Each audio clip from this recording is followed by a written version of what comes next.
Intermediate और CA में intermediate के लिए पहले ही free of cost crash course launch कर चुके हैं। क्रैश कोर्स का मतलब ये नहीं है कि हम रिवीजन करा रहे हैं। क्रैश कोर्स का मतलब है कंसेप्ट उठाऊंगा और कंसेप्ट की क्लियरिटी के लिए साथ के साथ उससे रिलेवेंट एग्जांपल भी उठाऊंगा। बड़े क्वेश्चन हो सकता है कि हम कॉम्प्रहेंसिव टाइप के क्वेश्चन ना करें, बट उम्मीद करता हूं कोई टॉपिक ऐसा है जहां पर कॉम्प्रहेंसिव क्वेश्चन भी सॉल्व कराने की रिक्वायरमेंट है, तो डेफिनेटली मैं आपको वहां पर कॉम्प्रहेंसिव क्वेश्चंस भी आपको डेफिनेटली कराऊंगा। ठीक है, चलिए बच्चों, क्या हालचाल? सब बढ़िया एकदम। मैं भी बहुत बढ़िया। प्रेम से बोलेंगे राधे राधे। और आज का सेशन आज हम स्टार्ट करने वाले हैं। स्क्रीन पर आपको टॉपिक दिख रहा है, और इससे पहले मैं आपको सिलेबस के बारे में पूरी जानकारी दे चुका था। फिर भी एक बार समझ लो कि सिलेबस के कोर्स कंटेंट में आपका है क्या। देखिए, अभी हम बात करते हैं न्यू सिलेबस की। New syllabus CA inter. Paper number है बना आपका एडवांस अकाउंटिंग। आपका जो 70% कंटेंट है वो आपके हैं अकाउंटिंग स्टैंडर्ड, यानी कि एएस। और 30% जो है मैं आपको पहले ही बता चुका था, जिसके अंदर बाईबैक है, फाइनेंशियल स्टेटमेंट है, ब्रांच है, और एक है कंसोलिडेशन, और एक है बिजनेस रिकंस्ट्रक्शन। ये आपकी टोटल 30 कहें या कहो, इसको 40 कह लो आप। इसका 40 बना सकते हो, इसका 60 बना सकते हो, या 70 कह सकते हो, 30 कह सकते हो। ये आपका कोर्स कंटेंट है। यानी कि मैं कहूं अपनी बात को तो मेजर जो आपका कंटेंट है वो है आपका अकाउंटिंग स्टैंडर्ड। सारे ऑल अकाउंटिंग स्टैंडर्ड की बात नहीं करूंगा, बट हाँ मोस्ट प्रोबेबल जो आपके कोर्स कंटेंट में है उनको मैं यहाँ पर आपके जो फास्ट ट्रैक है, जो आपका जो क्रैश कोर्स है, इसमें इसको इन्वॉल्व करने वाला हूँ। ठीक है, तो आज हम स्टार्ट करने वाले हैं अकाउंटिंग स्टैंडर्ड 2, यानी कि वैल्यूएशन ऑफ इन्वेंट्री की। इन्वेंट्री की वैल्यूएशन कैसे होती है। ठीक है, आपको स्टैंडर्ड को पढ़ने से पहले स्टैंडर्ड में क्या क्या कवर होता है उसकी हम चर्चा करने वाले हैं। तो देखिए, आप कोई सा भी स्टैंडर्ड पढ़ना, उसके अंदर 5 कॉमन पॉइंट हैं जिनकी मैं चर्चा करूंगा। कोई सा भी स्टैंडर्ड पढ़ना, जैसे पहला पहला देखना है आपको एप्लीकेबिलिटी, या मैं कहूं एप्लीकेबिलिटी से पहले डेफिनेशन डाल सकते हैं अपन। डेफिनेशन, भाई जो हम स्टैंडर्ड पढ़ रहे हैं, जिस ट्रांजैक्शन के बारे में पढ़ रहे हैं, उससे होता क्या है वो ट्रांजैक्शन। सेकंड पढ़ेंगे एप्लीकेबिलिटी, ये किस किस पर अप्लाई होता है और किस किस पर अप्लाई नहीं होता है। एप्लीकेबिलिटी साथ में पढ़ेंगे हम नॉन एप्लीकेबिलिटी।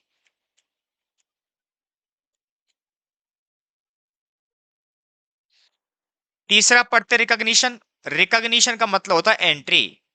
स्टैंडर्ड का लिटरेचर बता रहा हूं आपको, 5 पॉइंट पढ़ना फिक्स है। यदि पांचों में से कोई सा भी रह भी रहा है, समझ लो आपका नॉलेज पूरा नहीं है। रिकॉग्निशन का मतलब होता आपको एंट्री डालनी है, और वो एंट्री क्या होगी वो भी आपको रिकॉग्निशन का कंसेप्ट बताएगा। और नेक्स्ट है मेरे पास क्या, मेजरमेंट। मेजरमेंट का मतलब है जो पर्टिकुलर जिस ट्रांजैक्शन के मैं लिए अकाउंटिंग स्टैंडर्ड पढ़ रहा हूं उसका कैलकुलेशन कैसे होगा। और लास्ट में है डिस्क्लोजर।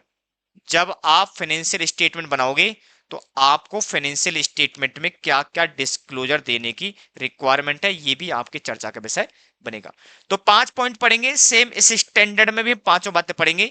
तो जो सबसे इंपॉर्टेंट जो आपका होता है, मैं प्रैक्टिकल एस्पेक्ट की बात करूं तो दो, यानी रिकॉग्निशन और दूसरा होता है मेजरमेंट। कौन कौन सा बेटा, रिकॉग्निशन और मेजरमेंट, यानी कि एंट्री क्या होगी और उस एंट्री का अमाउंट कैसे कैलकुलेट होगा, ये आपको चर्चा का विषय बनाने वाला है। ठीक है, तो आज स्क्रीन पर आपके लिए एक स्टैंडर्ड है जो है इन्वेंट्री।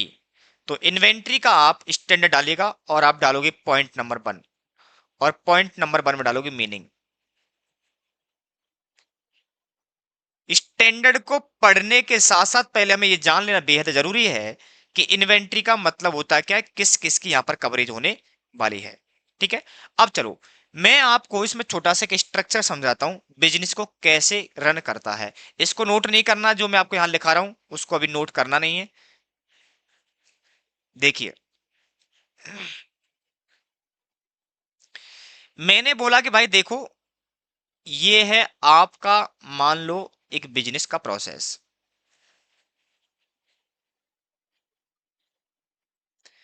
ये है बिजनेस का प्रोसेस। आप क्या करते हो, रॉ मटेरियल लाते हो, और रॉ मटेरियल को ला करके आप कहां भेज देते हो उसको, फैक्ट्री में। और ये बन करके तैयार हो जाता है, और जब ये बन जाता है तो ये बनता फिनिश गुड्स। और बन करके कहां जाता बताओ ये, वेयर हाउस में। कहां जाता है, वेयर हाउस में। और वेयर हाउस से जाता है कहां पर बताओ, कस्टमर के पास। यही प्रोसेस होता है। मैं अपनी इन्वेंट्री की बात कर रहा हूं कि भाई इन्वेंट्री होती क्या है। तो इन्वेंट्री क्या क्या होती है, उस बात को समझने के लिए आप थोड़ा सा जो टाइमलाइन है, जो प्रोसेस है, इसको समझना होगा। आप किसी प्रोडक्ट को बनाते हो, प्रोडक्ट को बनाने के लिए आप रॉ मटेरियल लाओगे, और उस रॉ मटेरियल को फैक्ट्री में डाल दोगे। और फैक्ट्री में डाल कर क्या करोगे, इसका प्रोसेस करोगे। और प्रोसेस करने के बाद क्या बनेगा बताओ, ये फिनिश गुड्स। क्या बनेगा बेटा, फिनिश गुड्स। तो यहां देखो, ये भी आपके पास स्टॉक है, और ये भी आपके पास स्टॉक है ना, और ये भी आपके पास स्टॉक है। तो बेसिकली जब मैन्युफैक्चरिंग एंटिटी की बात करता हूं, तो आपके पास रॉ मटेरियल भी स्टॉक होता है, आपके पास फैक्ट्री में जो माल पड़ा बिप वो भी स्टॉक होता है, और जो बन के तैयार होगा एफजी वो भी आपका क्या होता है, स्टॉक होता है। मुझे बताओ हाँ या ना। तो यानी कि मेरे पास दो प्रकार के बिजनेस हो सकते हैं, एक हो सकता है ट्रेड, और दूसरी हो सकती है मैन्युफैक्चरिंग। तो मैं ट्रेड की बात करूं, तो ट्रेड में फिनिश गुड्स आता है और फिनिश गुड्स ही जाता है। तो यहां पर इन्वेंट्री ओनली फॉर एक ही होगी, कौन सी, फिनिश गुड्स की। लेकिन इन दैट केस जब हम मैन्युफैक्चरिंग एंटिटी की बात कर रहे होते हैं, तो मैन्युफैक्चरिंग के केस में हमारे पास रॉ मटेरियल भी होगा, हमारे पास बिप भी होगा, और हमारे पास एफजी भी होगा। तो रॉ मटेरियल का मतलब अलग अलग बिजनेस के नेचर को डिपेंड करता है कि कौन सा हमें यहां पर है।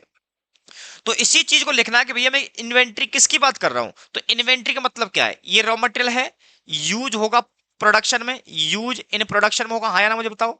ये है यूज्ड इन प्रोसेस, जो प्रोसेस में चल रहा है, अंडर द प्रोसेस है।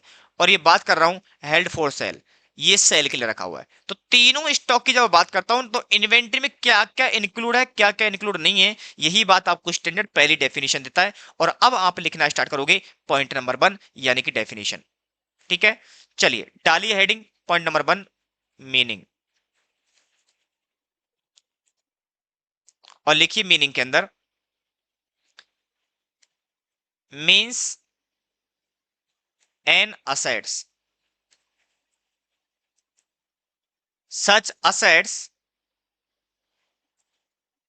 आर हेल्ड एज, क्या क्या बताओ, held for sale in the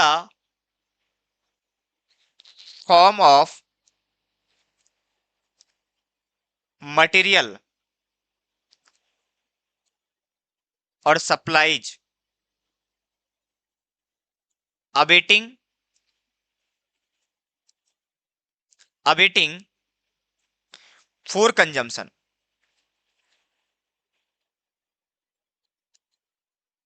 consumption in the production.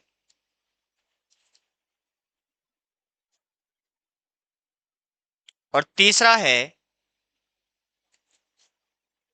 Held for production, held for production in process. ये आपकी जो डेफिनेशन है एज ए स्टैंडर्ड है, जो स्टैंडर्ड में दे रखी है वही लिखाई गई है। मैंने क्या बोला, इन्वेंट्री का मतलब पहले जानना है, फिर ये देखना कि भैया ये इन्वेंट्री होती है, कुछ ऐसा है ट्रांजैक्शन, तो वो इस एस में आएगा या नहीं आएगा, वो एप्लीकेबिलिटी का कंसेप्ट बताएगा। पहले हमें देखना है कि भाई इन्वेंट्री होती क्या है। तो इन्वेंट्री यहां पर तीन तरीके की बताइए। बोला बताओ क्या। पहला बोला हेल्ड फॉर सेल, ऐसा कोई भी गुड्स जो बिजनेस के अंदर बेचने के लिए रखा हुआ है, जिसको बोलते हो आप एफजी, यानी कि finished goods. In the form of material supplies awaiting for consumption in the process, जो कंजम्पशन के लिए रखा हुआ है, यानी मैं कह रहा हूं बात रॉ मटेरियल की। क्लियर है। और जो held for production in process, जो माल प्रोसेस में चल रहा है उसको बोलते हैं बिप यानी कि WIP। तो बेसिकली तीन इन्वेंट्री की बात करने वाले हैं, पहला है रॉ मटेरियल, दूसरा है फिनिश गुड्स और तीसरा है WIP। तो तीनों की वैल्यूएशन कैसे होगी, क्या वो इस एएस के दायरे में आएगा या नहीं आएगा, इस बात की चर्चा हम अब आगे करने वाले हैं। चलिए, तो ये तो हो गया डेफिनेशन। यहां पर एक नोट लिख लो, आप नोट लिख लो। Inventory includes, inventory includes service inventory, service inventories as like paper. आपको पता, आप फोटो कॉपी का काम करते हो आप लोग, जो पेपर प्रिंटिंग का होता है, जो आपकी ऑफिस में प्रिंटिंग के पेपर्स होते हैं, वो आपकी क्या है, सप्लाई ऑफ सर्विस। ठीक है, तो वो भी इन्वेंट्री, जो पेपर वगैरह है वो भी आपके क्या आएगा, इन्वेंट्री का पार्ट बनेगा। और एक मैंने आपको याद हो तो पीपी पढ़ाया था, हाँ है ना, PPN AS10। तो वहां पर भी मैंने कुछ बात की थी, ऐसे स्पेयर पार्ट्स या equipment, stand by equipment, service equipment जो डेफिनेशन ऑफ पीपी को सेटिस्फाइड नहीं करते हैं, उनको भी हम इन्वेंट्री की तरह ट्रीट करते हैं। तो मैं AS10 पढ़ा रहा था, वहां पर भी मैंने चर्चा की थी। तो यानी कि ऐसी इन्वेंट्री जो कि आपके किसी अदर स्टैंडर्ड की डेफिनेशन को सेटिस्फाइड नहीं करती है और वो एज ए स्पेयर पार्ट्स रखी हुई है, तो वो भी आपकी एज ए इन्वेंट्री ट्रीट होगी और उसकी भी कैलकुलेशन और वैल्यूएशन दोनों कहां होगी, AS2 के हिसाब से होगी। ठीक है, अब पॉइंट नंबर 2 डालो, पॉइंट नंबर 2, एप्लीकेबिलिटी।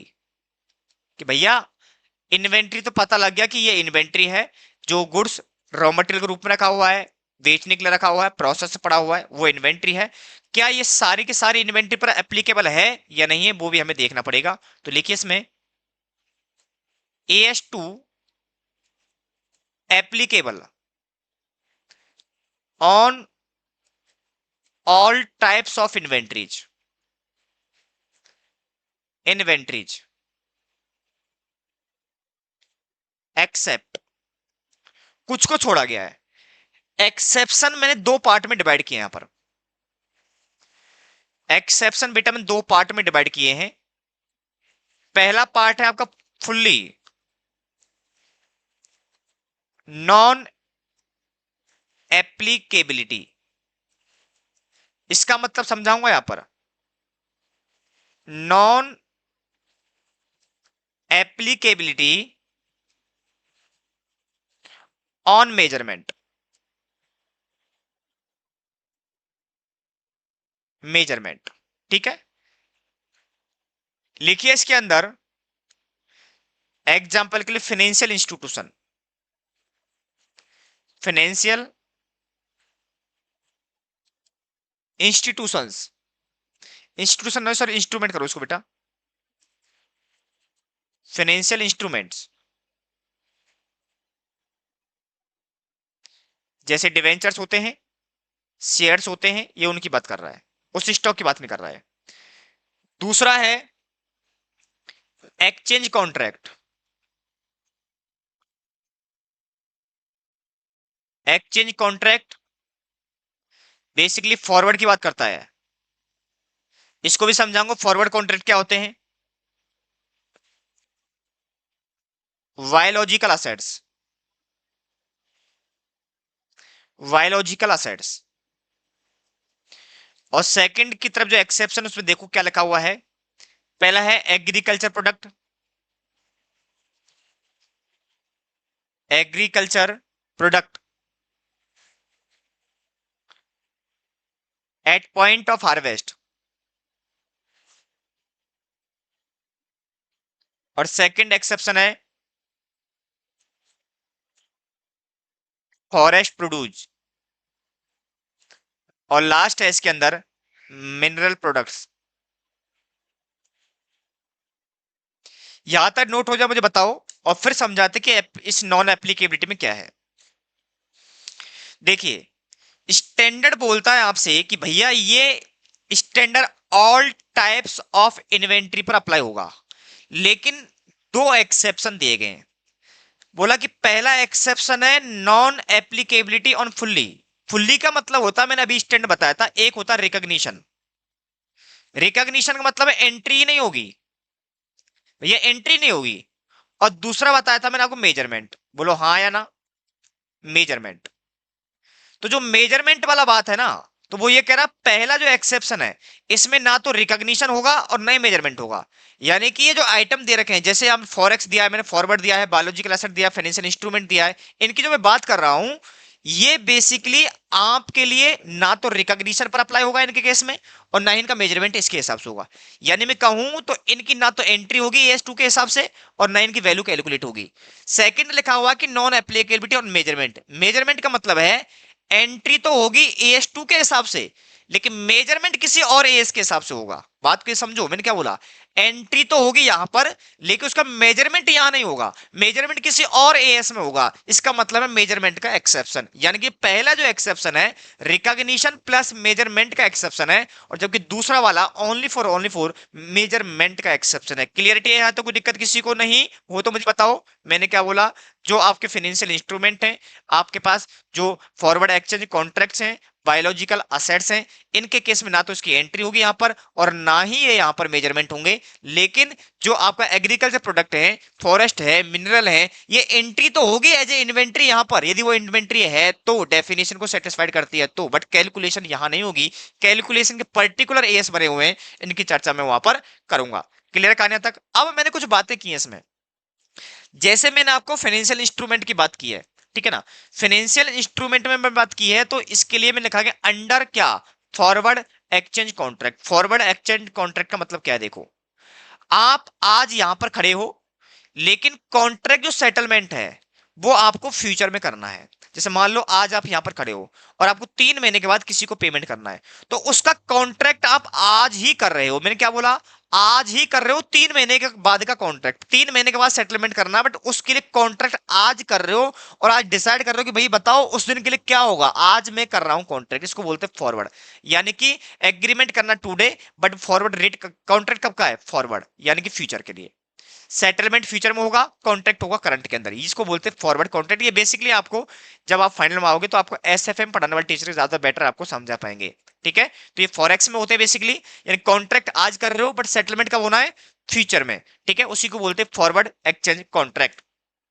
चलिए, अब तीसरी बात लिखे यहां पर, क्या तीसरा पॉइंट लिखोगे, रिकॉग्निशन। क्या लिखोगे बेटा, recognition. Recognition, point number third डालोगे रिकॉग्निशन।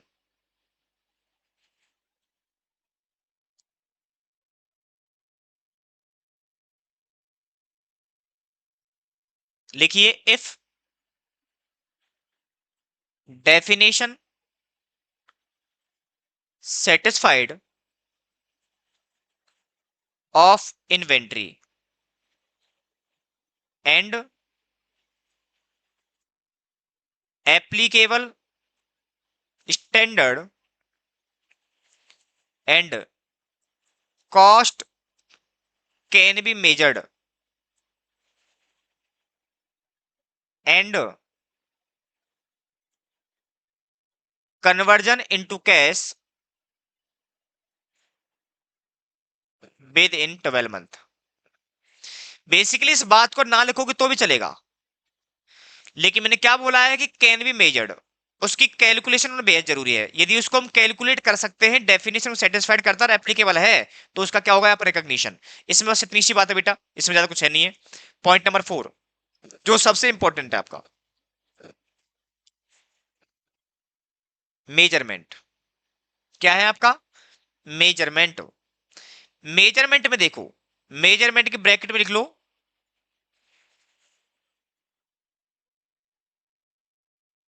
कैलकुलेशन ऑफ कॉस्ट या वैल्यू ऑफ इन्वेंट्री, ये इंपॉर्टेंट है इसका। अब देखो, मेजरमेंट की बात कर रहा है, तो मेजरमेंट के मेरे पास 3 केस हैं, पॉइंट डालो A, in case of raw material. ठीक है, 3 केस डालना है आपको। In case of raw material measurement कैसे होगा, तो मैं कह दूं इसका जो जनरल फॉर्मूला है, या 1 मिनट के लिए इसको बेटा आप इसको मत लिखो, ज्यादा बेटर, कॉमन लिखो एक बार को आप।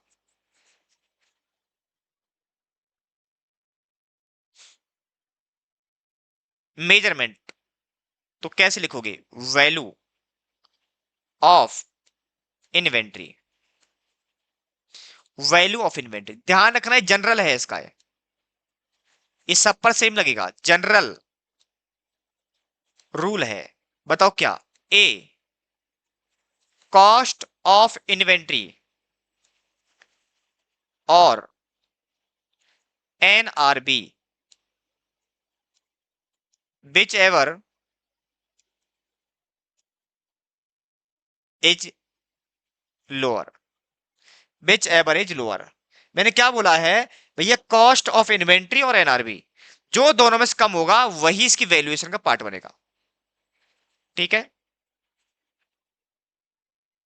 ये है आपकी जनरल रूल। अब देखो, ये जनरल रूल हर केस में अलग अलग तरीके से काम करे। रूल तो यही है, आपका जो मेजरमेंट का प्रिंसिपल है वो तो यही है, लेकिन ये अलग अलग केस में आपको अलग अलग तरीके से काम करेगा।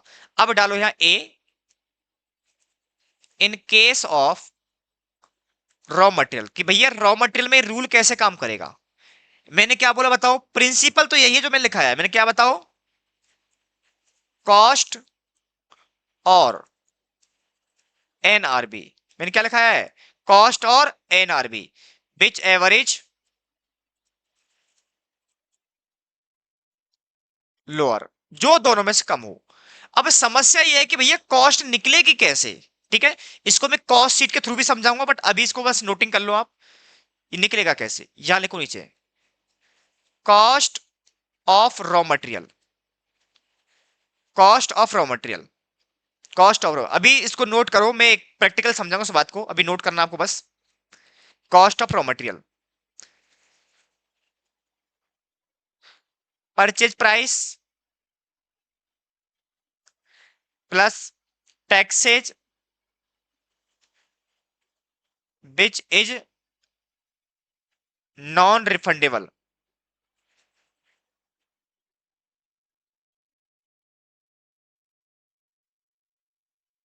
Other direct expenses. ये होगी इसकी कॉस्ट। ठीक है, इसको मैं कॉस्ट शीट थ्रू समझाऊंगा, अभी बोल रहा हूं नोट करना, लास्ट के 10 मिनट के अंदर पूरा समझाऊंगा मैंने कहां से कहां क्या लिया, क्यों लिया है। ठीक है, तो ये है परचेज है, टैक्स करने हैं, बट वही टैक्स ऐड करने हैं जो कि नॉन रिफंडेबल है। जीएसटी है, जीएसटी का आईटीसी मिल जाता है, क्रेडिट मिल जाता है, तो वो आपका यहां पर नहीं आएगा। कस्टम ड्यूटी, उसका रिफंड नहीं मिलता है, तो वो यहां पर कॉस्ट का पार्ट बनेगा। और सेकंड पॉइंट बताओ क्या आपका? NRV, net realisable value, net realisable value, net realisable value, ये कॉस्ट निकल गई आपकी। अब NRV का है क्या है? बेसिकली मैं NRV की बात करूं तो लिखिए इस केस के अंदर, raw material is not availed for sale, that is no realisable value is determined, determined, determined, that is value of raw material are as, are as, याद रखना कॉस्ट तो वही निकलेगी।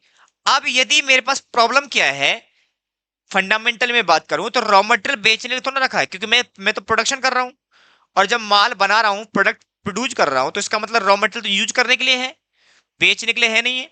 और जब बेचने के लिए है नहीं है, तो इसका मतलब ये हुआ कि उसकी सेलिंग प्राइस भी नहीं होगी। तो बोलता कि नहीं, इस केस के अंदर आप वैल्यू कैसे निकालोगे, वो यहां पर फंडामेंटल दे रखा है। If NRV, NRV less to cost of finish goods, और दूसरा है if NRV is higher, higher than cost of finish goods. बात को समझ रहे मैं क्या बोल रहा हूं?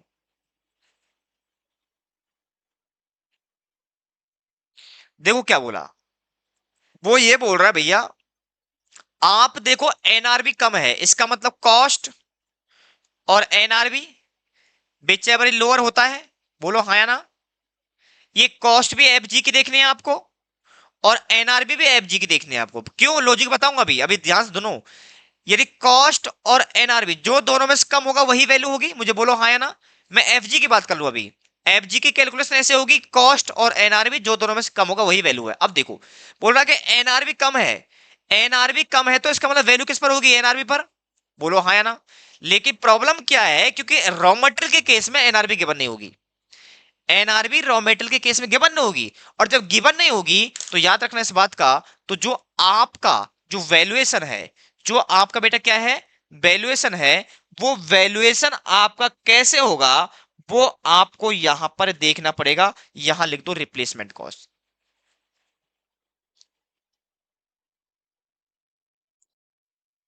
इसको चार्ट की तरह समझाऊंगा, अभी बस आपको नोट करना है। यहां पर करोगे at cost but of raw material.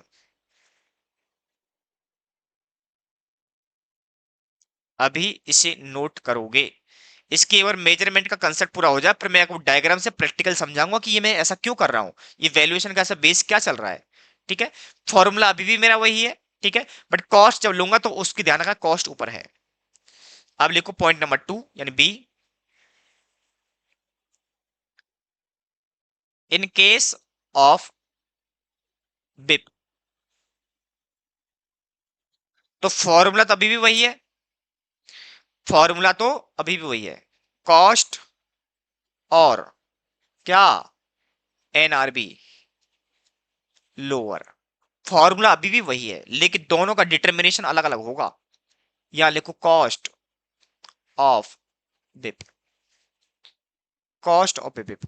या लिखो, बताओ क्या, cost of raw material I होगी, आए ना बताओ, प्लस प्रोडक्शन ओवरहेड, क्योंकि फैक्ट्री में काम हुआ, फैक्ट्री खर्चे आएंगे। अब प्रोडक्शन ओवरहेड दोनों होंगे, फिक्स्ड भी होगा ओवरहेड और वेरिएबल ओवरहेड भी होगा, दोनों ओवरहेड होंगे। ये कॉस्ट आएगी क्या, कॉस्ट, ये कॉस्ट है जो आपको यहां पर दे रखी है, जो आपको यहां पर क्या करे बेटा, दे रखी है। सेकंड लिखोगे इसमें क्या, कैलकुलेशन ऑफ एनआरबी। अभी मैं कह रहा हूं नोट करो, समझाऊंगा, ये अभी फंडामेंटल समझ में नहीं आएगा आपके, मैं क्या करने वाला हूं, ठीक है ना, ये अभी समझ में नहीं आएगा, अभी आप नोट करो बस। तो बेटा इसका भी सेम है, बताओ क्या हो, expected selling price less selling expenses less further future cost to be incurred.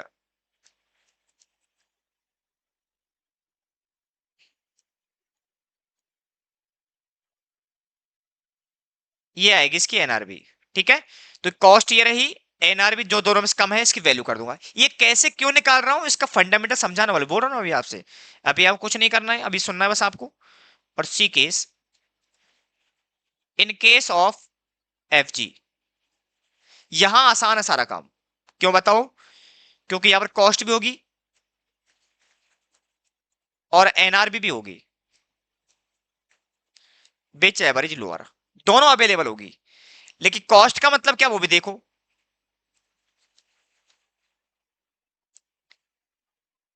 Calculation of cost of FG.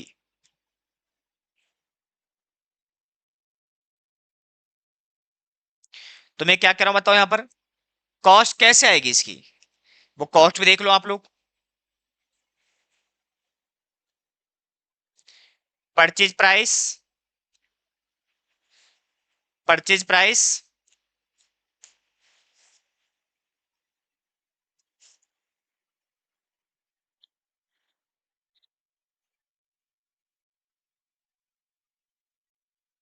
Plus cost of conversion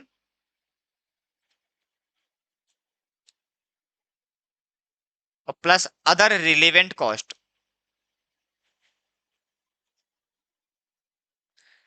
other relevant cost, ये आपकी है। अब इस बात को भी समरी करना पड़ेगा कि भैया परचेज प्राइस क्या है, परचेज प्राइस क्या है।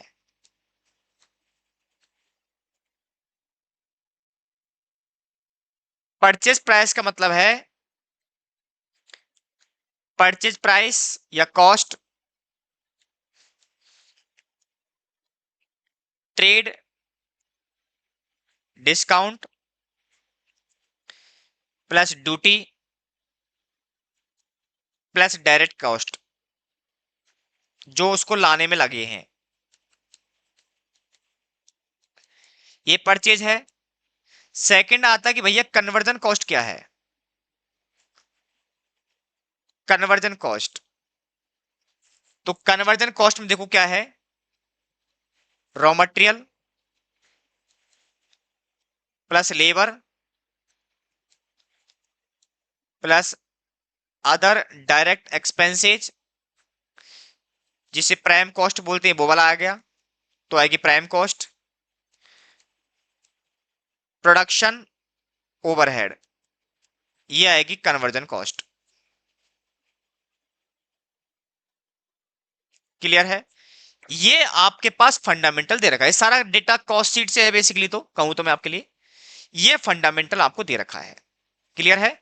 अब सवाल यहां से एनआरबी कैसे निकलेगी, बोलो बेटा एनआरबी दे रखी होती है, तो एनआरबी भी लिखना चाहो लिख लो नीचे, एनआरबी एक्सपेक्टेड सेलिंग प्राइस, और लास्ट एक्सपेंसेस कर दो एक्सपेंसेज एक्सपेक्टेड सेलिंग एक्सपेंसेज, ये आएगी आपके एनआरबी।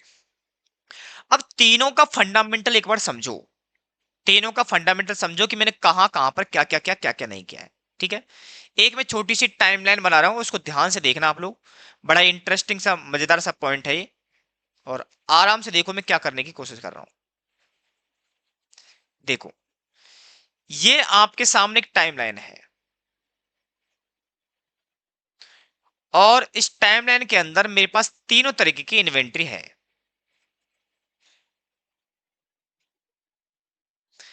जैसे बेटा देखो क्या है, ये है मेरे पास रॉ मटेरियल, ये मेरा प्रोसेस चल रहा है, ये प्रोसेस में है, यहां तक बना है, और यहां तक आने के बाद ये बन गया आपका एफ जी। ध्यान से सुनना बस। और ये माल चला गया वेयर हाउस में। अब समस्या क्या है कि तीनों का प्रिंसिपल सेम है कि भैया कॉस्ट और एनआरबी जो दोनों में से लोअर हो वही आपकी वैल्यू है। ऊपर जो फंडामेंटल लिखा है उसको समझाने की मैं कोशिश कर रहा हूं है क्या है। अब देखो, अब समस्या ये कि इसकी भी कॉस्ट निकाल सकते हैं हम लोग, बोलो हाँ या ना। यानी कि रॉ मटेरियल को खरीदने से लेकर के जो आपकी मेंटेनेंस की जो कॉस्ट है वो सारी कॉस्ट आ जाएगी, जिसका मैंने आपको बताया था purchase price plus taxes plus other direct expenses, बोलो हाँ या ना। ये मैंने बताया था इसकी कॉस्ट। अब इसको कन्वर्ट करेंगे हम लोग, तो प्लस यहां पर कर दूं मैं क्या, कन्वर्जन कॉस्ट, तो ये आ गई मेरे पास बिप की कॉस्ट, और प्लस इसमें अदर अदर रिलेवेंट एक्सपेंसेस और ऐड कर दूं, तो मेरे पास आ जाएगी कॉस्ट ऑफ सेल, या मैं कहूं तो सेल ऑफ गुड्स, बोलो हाँ या ना। तो कॉस्ट तो तीनों की निकल गई, एक दो और तीन, कॉस्ट तीनों की निकल कर आ जाएगी। कॉस्ट निकालने में कोई प्रॉब्लम नहीं है। प्रॉब्लम है मेरे बाबू एनआरबी में। रीजन देखो क्या, यदि मैं एफजी की एनआरबी की बात करूं, तो ये तो मार्केट में सेलेबल है, बोलो हाँ ना। यदि ये सेलेबल है तो एक्सपेक्टेड सेलिंग प्राइस होगी, और उसमें से जो सेलिंग पर खर्चा है, सेलिंग के जो खर्चे होने वाले हैं उनको मैं लेस कर दूं, तो मुझे बताओ इसकी एनआरबी आएगी या नहीं आएगी। आंसर है यस, बोलो हाँ या ना। मैंने क्या बोला, ऊपर जो फंडामेंटल लिखा है उसका लॉजिक समझा रहा हूं, वो कहां कहां से कैसे कैसे मैंने निकाला है। मैं रॉ मटेरियल से कैलकुलेशन करना स्टार्ट किया था, अब आप पीछे से देखो, पहले निकालना ये, फिर सेकंड की और थर्ड की, तीनों की कॉस्ट तो समझ में आ गई, किसकी कॉस्ट ऐसे निकलेगी, इसकी कॉस्ट ऐसे निकलेगी, इसकी कॉस्ट ऐसे निकलेगी। कॉस्ट शीट से ही पता लगा सकते हैं इस बात के बारे में तो हम। लेकिन दिक्कत है एनआरबी के बारे में।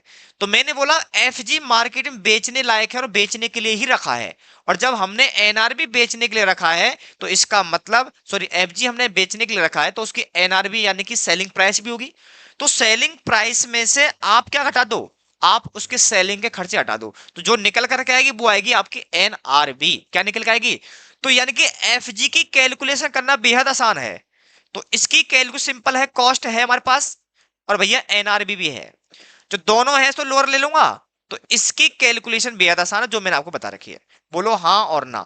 एफजी में कोई दिक्कत है क्या? नहीं दिक्कत है मेरे बाबू बिप पर, क्योंकि बिप की कॉस्ट तो निकाल सकता हूं बट मुझे एनआरबी निकालनी पड़ेगी। स्टैंडर्ड बोलता है देखो भाई, क्योंकि बिप है इसका स्पेसिफिक अपने इन्वेंटरी के हिसाब से है, हो सकता है मेरे गुड्स का नेचर अलग हो और बी के गुड्स का नेचर अलग हो, दोनों के गुड्स का नेचर जब अलग अलग है तो इसका मतलब दोनों की इन्वेंट्री का कैलकुलेशन भी अलग अलग होगा।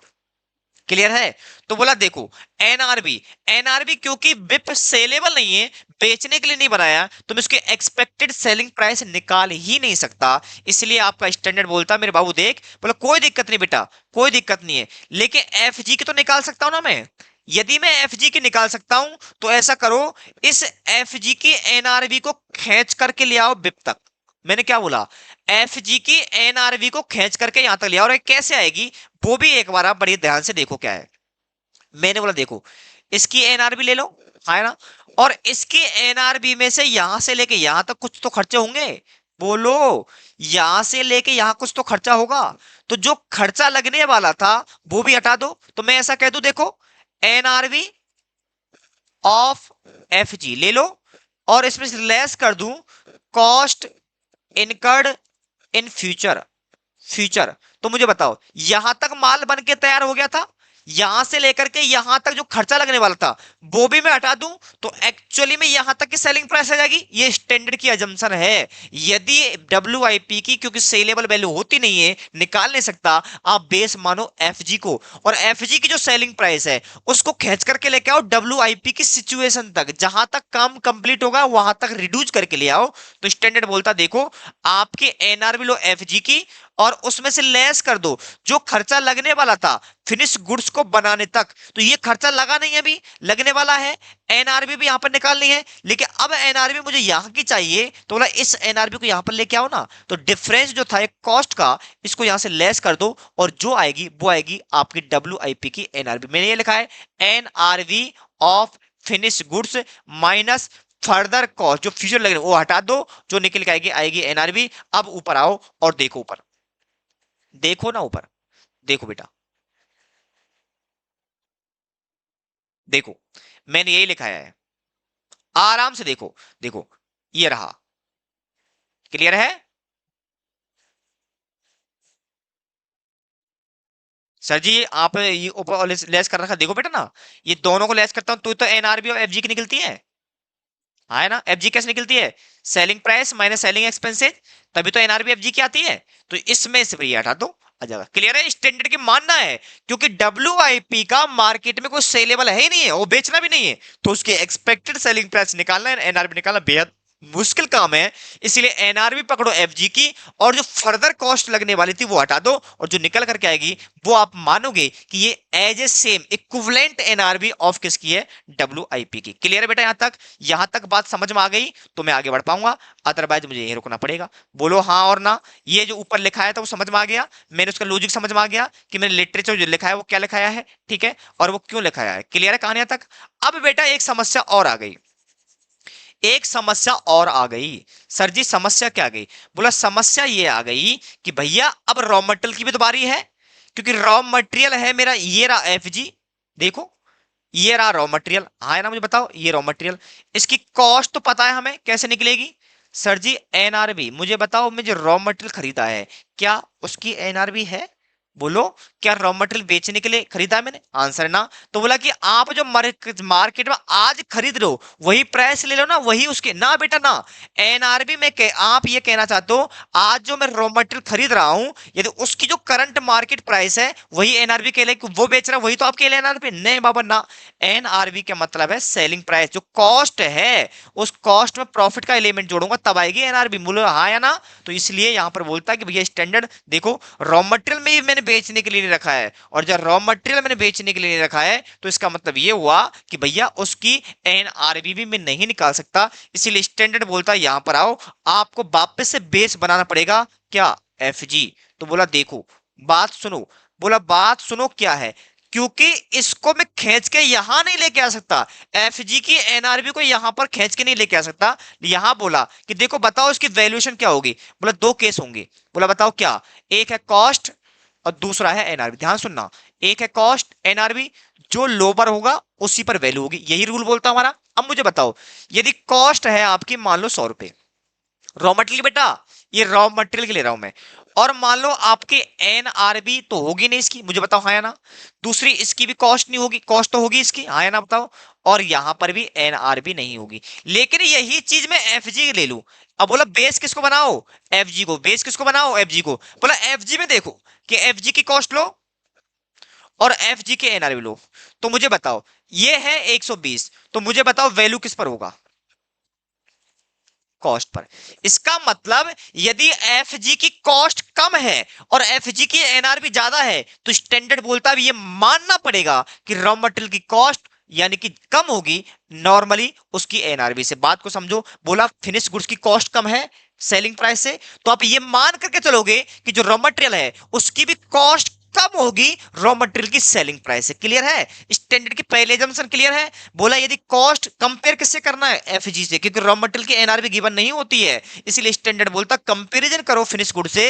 यदि raw material sorry finish goods की कॉस्ट कम है उसकी सेलिंग प्राइस से, तो अब मानना पड़ेगा कि यानी कि रॉ मटेरियल की कॉस्ट भी कम होगी, और जब कम होगी तो फिनिश गुड्स की वैल्यू किस पर होगी, कॉस्ट पर। तो यहां पर भी वैल्यू किस पर होगी बताओ, यहां पर भी वैल्यू किसकी होगी, कॉस्ट पर। क्या मुझे बताओ रॉ मटेरियल कॉस्ट गिवन है, आंसर में आंसर है यस, क्योंकि रॉ मटेरियल कॉस्ट निकाली जा सकती है। मैंने क्या बोला, यदि फिनिश गुड्स की वैल्यू रॉ मटेरियल की कॉस्ट पर हुई, सॉरी फिनिश गुड्स की वैल्यू कॉस्ट पर हुई है तो रॉ मटेरियल की वैल्यू भी कॉस्ट पर होगी। यदि वहां की कॉस्ट कम है तो यहां की भी कॉस्ट कम है। अब सेकंड फंडामेंटल देखो, यदि वहां की वैल्यू एनआरबी पर की गई है, एनआरबी पर कब होगी, जब एनआरबी कम होगी कॉस्ट से, तो मुझे बोलो हाँ या ना।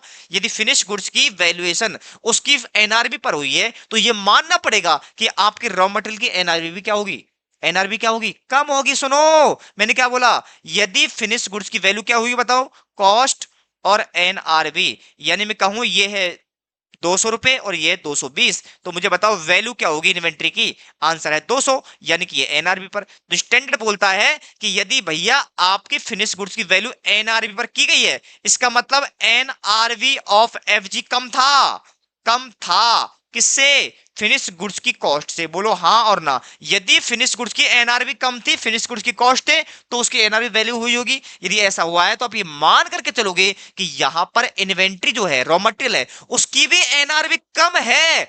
एनआरबी किसकी, रॉ मटेरियल की। मैंने क्या बोला, यदि एफजी की एनआरबी कम है तो इसका मतलब रॉ मटेरियल की एनआरबी भी कम होगी। तो मुझे बताओ रॉ मटेरियल की वैल्यू किस पर होगी, एनआरबी ऑफ रॉ मटेरियल। बोलो हाँ या ना। देखिए सवाल है क्या, यहां की एनआरबी तो गिवन ही नहीं होगी, बोलो, अरे बोलो ना।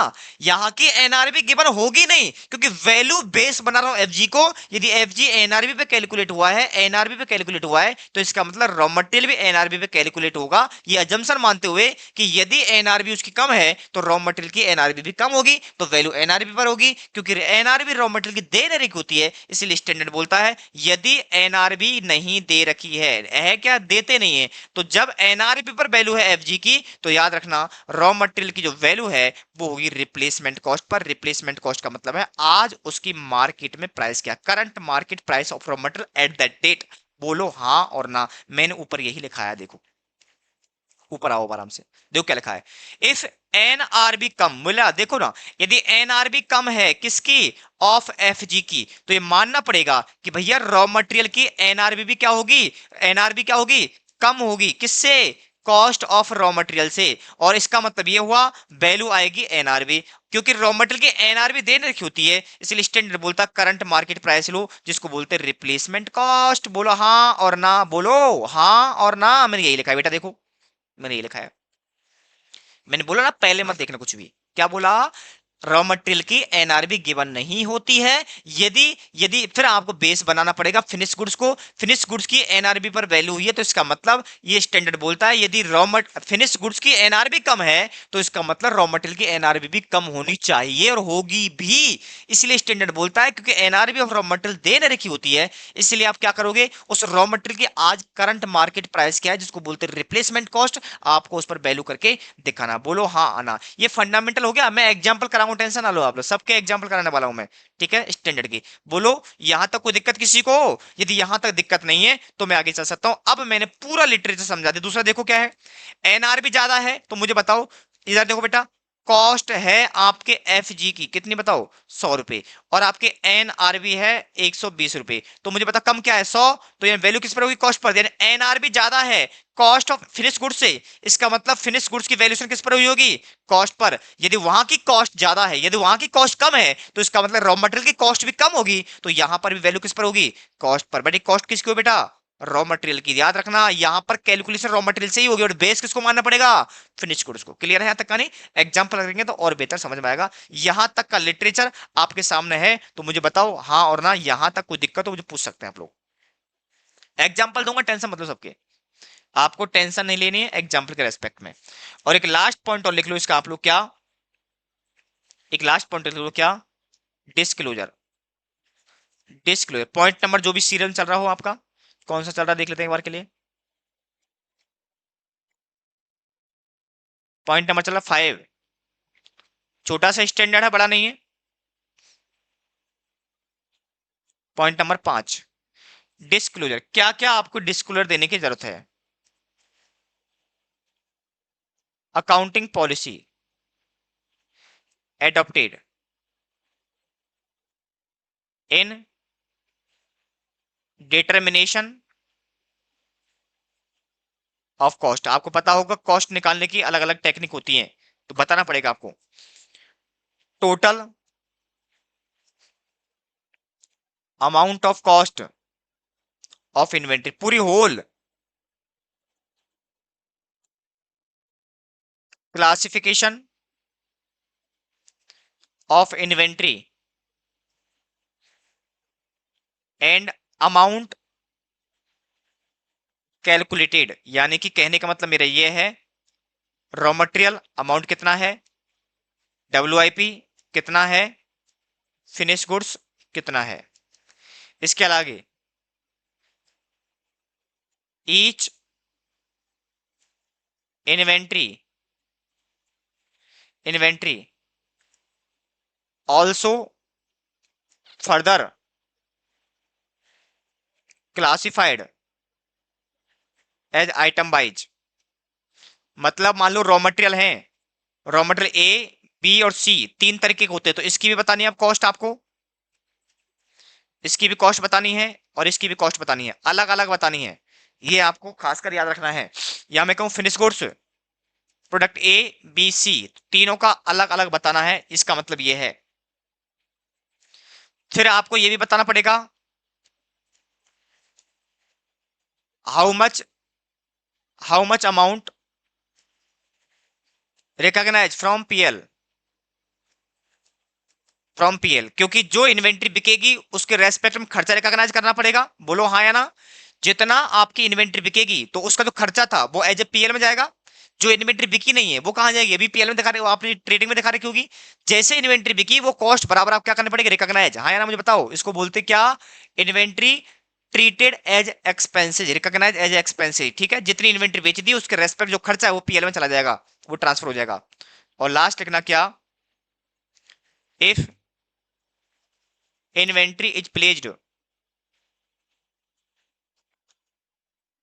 Then disclose. कोई इन्वेंट्री आपने गिरवी रख रखी है और उसके रेस्पेक्ट में कोई आपने मॉर्गेज कर रखा है तो उस केस में बताना पड़ेगा भी ये है। ठीक है, ये डिस्क्लोजर है। अब प्रैक्टिकल जो क्वेश्चन इसके वो हम आप कराऊंगा नेक्स्ट लेक्चर में। ठीक है बेटा, प्रैक्टिकल कराऊंगा डेफिनेटली, टेंशन ना लीजिए आप लोग। आपको मैंने बोला पहले से ये आपका फास्ट ट्रैक के रूप में रहेगा, इतना ज्यादा नहीं लेके जा सकते डेप्थ के अंदर। यदि यही रेगुलर होता तो डेफिनेटली करीब करीब कम से कम 5 से 6 घंटे में स्टैंडर्ड खत्म होता है, ये जो कि आपने 45 से 50 मिनट खत्म किया है। ठीक है, थैंक यू सो मच आप लोगों के लिए, मिलते हैं नेक्स्ट क्लास में।